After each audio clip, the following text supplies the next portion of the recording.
വർഗീയ വിഭജന രാഷ്ട്രീയത്തിനെതിരെ CPIM polit bureau രംഗത്ത്. ബംഗ്ലാദേശിൽ ഹിന്ദുക്കളുടെയും ന്യൂനപക്ഷങ്ങളുടെയും സുരക്ഷ ഉറപ്പാക്കണം. മുസ്ലിം ന്യൂനപക്ഷങ്ങൾക്ക് നേരെയും അക്രമങ്ങൾ നടത്തുന്നു.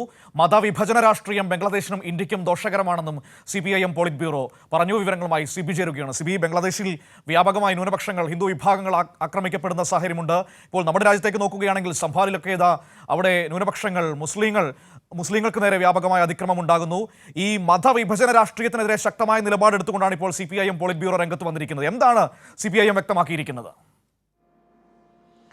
മനു, തീർച്ചയായും ഇന്ത്യയിലെയും ബംഗ്ലാദേശിലെയും ഈ ഒരു മതവിഭജന രാഷ്ട്രീയം ചൂണ്ടിക്കാട്ടിക്കൊണ്ടാണ് CPIM പോളിറ്റ് ബ്യൂറോ ഇപ്പോൾ ഒരു പ്രസ്താവന ഇറക്കിയിരിക്കുന്നത്. അതായത് ഈ ഒരു മതവിഭജന രാഷ്ട്രീയം, വർഗീയ വിഭജന രാഷ്ട്രീയം അത് വളരെയധികം ദോഷം ചെയ്യുമെന്നും അതിന് ഒരു താക്കീത് നൽകിക്കൊണ്ട് ഇപ്പോൾ CPIMൻ്റെ ഒരു പോളിറ്റ് ബ്യൂറോ ഇറക്കുന്ന ഒരു പ്രസ്താവന പറയുന്നത്, ബംഗ്ലാദേശിൽ അവിടെ ഈ മുസ്ലിം ഭൂരിപക്ഷ മേഖലയെ ബംഗ്ലാദേശിൽ ന്യൂനപക്ഷങ്ങൾ ഹിന്ദുക്കളാണ്. അവിടെ ഹിന്ദുക്കൾ കൂട്ടത്തോടെ ആക്രമിക്കപ്പെടുന്ന പശ്ചാത്തലം ഉണ്ടാകുന്നു. പ്രത്യേകിച്ച് ഷെയ്ഖ് ഹസീന എന്ന നിലയും അവിടെ നിന്നും അധികാരത്തിൽ നിന്നും പുറത്തായതിനു ശേഷം വളരെ വലിയ രീതിയിലുള്ള അക്രമ സംഭവമാണ് ഹിന്ദു വിഭാഗത്തിന് നേരെ അവിടെ ഉണ്ടാകുന്നത്.